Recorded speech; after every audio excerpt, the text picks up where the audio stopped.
The Merdeka 118 Tower will be the second biggest building in the world. This building is located in beautiful Kuala Lumpur. But what is inside this massive building? What makes this building so special? And are there any hidden rooms you don't know about? Let's find out. Hey everyone, and welcome back to yet another video from our channel. I hope you guys are doing extremely well. In this video, we will be talking about the Merdeka 118 Tower. We will be covering every aspect of this building, so if you are new to this channel, then make sure to hit the subscribe button. Now, without any further ado, let's hop right into the video. So, what's inside? Permodalan National Berhad, or PNB, which has designated RM5 billion or $1.21 billion for the Merdeka 118 project, is the entity that is responsible for footing the tab for the 19-acre development. When it is finally constructed in the middle of 2023, the tower will have the distinction of being the highest structure in all of Malaysia. There will be space for living, working, and staying at a hotel across its total area of 400,000 square meters, which will be constructed in 3 stages. The skyscraper will feature 100 floors of rentable space, including 83 floors of office space, 12 stories of hotel rooms, 5 stories of hotel flats, and an observation floor that will be the highest observatory in Southeast Asia. The project will also be the tallest building in Southeast Asia. In addition to 2 viewing decks, it features a retail business center. The first one may be found inside the structure itself, while the second one can be found inside the spire. The urban and linear park will encompass a total of 4 acres and go completely around it. Elevators, rooms designated for recreation and maintenance, and parking spots with a capacity of up to 8,500 vehicles are all included in the area of the building that is not available for rental. The company that is in charge of the project, PNB, along with its subsidiaries, would receive 60 of the available 80 office floors.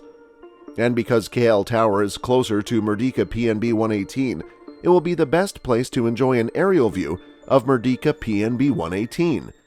People who want to see how the building is coming along can also go up to the observation deck on KL Tower to take pictures of the building site from a great height. The KL Tower has been one of Kuala Lumpur's most popular tourist spots for a long time because it has one of the best views of the Petronas Towers and the whole city. What makes this building so impressive, and what is its design? The skyscraper was constructed with a variety of glass facades curved like diamonds to represent the several ethnic groups that make up Malaysia. The design was modeled after and took its inspiration from the motion that Tunku Abdul Rahman made with his outstretched palm while yelling Merdeka on August 31, 1957, when he announced that Malaysia had achieved its independence from British rule.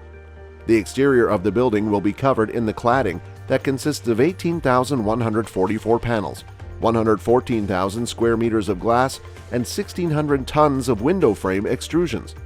It is going to have the 118 Mall, as well as hotels, residential spaces, and Grade A business spaces. Arup is the civil and structural engineer of record for this tower. Leslie E. Robertson Associates and Robert Bird Group are the structural engineers for this building.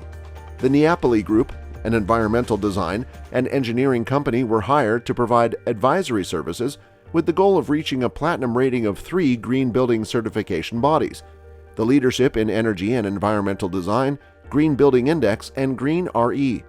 The building will be equipped and illuminated at night with 8.4 kilometers of LED light strips that would progressively travel from one corner to another. The intrinsically slender and flexible spire, which is vulnerable to vibration due to wind load, accounts for almost a quarter of the tower's total height.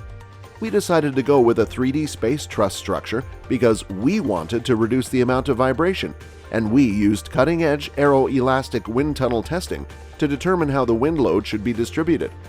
Our advanced technology and research team also carried out a comprehensive fatigue assessment of the spire and the connections that were related to it. This was done to ensure that the spire structures will be able to withstand the accumulated damage that will result from day-to-day wind events over the course of their design lifetime. In the future, a linked connection will be established through this station's designated location on the MRT Kajang line. The Merdeka MRT station, which is located along Jalan Hang Jebat and is part of the Kajang line, will provide service to the skyscraper. This station is connected to an interchange with the Plaza Rakyat LRT station, which is part of the Ampang's Sri Petaling line. It will also be accessible by the Mahara Jalila monorail station which will be linked via the development's linear park. A walk to the south will bring you to the Huang Tua station, which is served by both the Ampang line and the KL monorail. When was it built? The construction was completed in the middle of 2022 and is currently the tallest structure in both Malaysia and Southeast Asia. It took these titles by virtue of its 160-meter spire, which allowed it to surpass the 632-meter Shanghai Tower as the world's second tallest building and structure by a margin of 47 meters, surpassing the 451.9-meter Petronas Twin Towers as the tallest building in Malaysia by a margin of 227 meters, and surpassed the 461-meter Landmark 81 as the tallest building in Asian by a margin of 218 meters. All of these achievements were accomplished. Additionally, the structure was the first in Malaysia to be awarded a triple platinum rating by worldwide sustainability standards, such as the leadership in energy and environmental design. Fun fact, did you know the Merdeka 118 Tower is the tallest tower in Malaysia, the third tallest in Asia, and the fifth tallest in the world? Pretty impressive, right? The location. Merdeka 118 is situated in a prime location, and it is directly integrated with all of the rail networks in the city, including the monorail, 2 LRT stations, and the MRT station was known simply as Merdeka. By performing cautious excavation and conducting intensive geotechnical monitoring, we have ensured that the character of the neighborhood will not be compromised in any way. The address itself is a monument that holds cultural and historical significance. The tower, which looks out over Stadium Merdeka, the location where Malaysia's independence was declared, is a symbol of the coming together of the past and the modern. It will serve as the new focal point on the magnificent skyline of Kuala Lumpur, the capital city of Malaysia. How did they protect the architectural environment? In addition to its proximity to 2 of Malaysia's most historically significant national landmarks, Stadium Merdeka and Stadium Negara, the Merdeka 118 development also features a direct connection to an MRT station. We have taken extreme precautions to reduce the likelihood of any settlement or lateral movement occurring.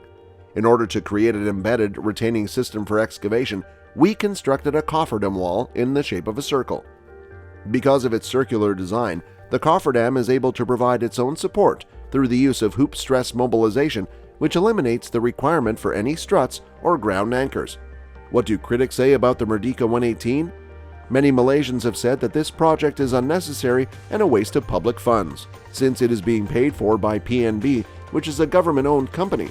People say that the money, which came to more than RM5 billion, would have been better spent on things like education and healthcare, which have been getting worse in the country.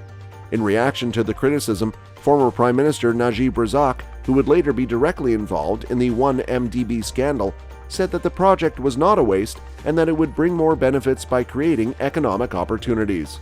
And that's it for today, guys. We sincerely hope you enjoyed the video. If so, please click on the like button and share it with your friends and family. If you have any questions or comments, please share them with us in the comment space below. Also, don't forget to subscribe to our YouTube channel to see even more of our incredible videos. You can also check out our other videos that have been specially selected for you. We'll catch up in the next video.